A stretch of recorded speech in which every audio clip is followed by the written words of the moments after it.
Happy Monday. I'm Tristan Winder in the News 2 streaming studio at the Morning Pulse here on this Monday, March 24th. An unattended campfire in Red Willow County caused a massive fire at Red Willow Lake this past weekend. Firefighters were summoned to the area because of the unattended campfire, and you can see a large amount of smoke and a large fire definitely ignited as a result. It burned around 80 to 85 acres of surrounding land and vegetation. Thankfully, the fire was nearly contained just a few hours later, but still burning multiple acres. No injuries were reported in the incident. And fire danger definitely the concern last week, and it looks like might be the concern a little bit this week. Happening today, Sustainable Beef LLC is scheduled to hold its ribbon cutting. That's happening this afternoon. It's a symbolic event in North Platte that marks the largest economic project in 40 years. Nebraska state dignitaries are scheduled to be in attendance, including a variety of the federal delegation, including Senator Fisher, Senator Ricketts, Congressman Smith. Also, we have State Senator Mike Jacobson scheduled to attend as well, and Governor Pillen. Guided tours will be available following the big event. Sustainable Beef LLC has been under construction for the past 2.5 years after groundbreaking in the fall of 2022.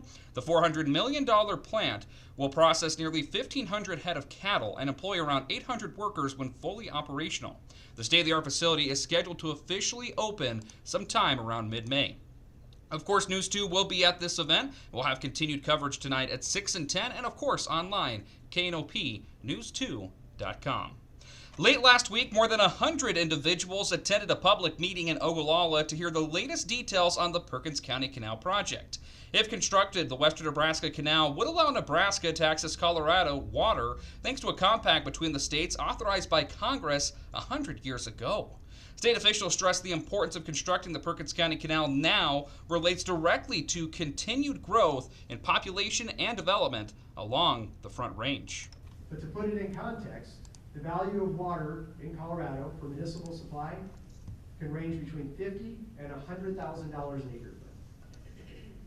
So just to build a house and have access to a water right for that house, you typically have to pay somewhere between $50,000 and $75,000 more. That's not to get the plumbing, that's not to actually get the water, that's just to be able to build that house. So my point with all of this is just to say that value of water to Colorado is incredible. And making $1 and $2 billion investments to capture it, a drop in the bucket for them. Which is why this threat is very real and why we need to act today. In other news, weather permitting, work will begin today on N2 from reference post 277.89 to reference post 280.41 and N21 for reference posts 7308 and 7359. This essentially is along Highway 83 near North Platte, according to a press release from the Nebraska Department of Transportation. Paulson Incorporated of Cozad is the contractor with the project. Work includes pavement repair, storm sewer, lighting, concrete paving, milling, and asphalt overlay. Traffic will be maintained in this area along Highway 83 with traffic shifts, temporary traffic signals, pilot cars, and flaggers. On-street parking will be affected during this construction with a 10-foot width restriction in effect. Anticipated completion of this project is September of 2025. The purpose of the project is to preserve transportation assets, improve the reliability of transportation system, and the mobility of the traveling public as well. Motorists are reminded to drive cautiously in and around work zones and to buckle up and put phones down. That's again according to a press release from the Nebraska Department of Transportation. In consumer news, the cost of being a pet owner is skyrocketing. As a report from USA Today, Rover's latest true costs of pet parenthood report says that dog owners can expect costs to increase as much as 7% this year. Cat owners could see a 10% increase. Rover predicts that the average annual cost for a dog in 2025 sits between around $1,400 to $5,200.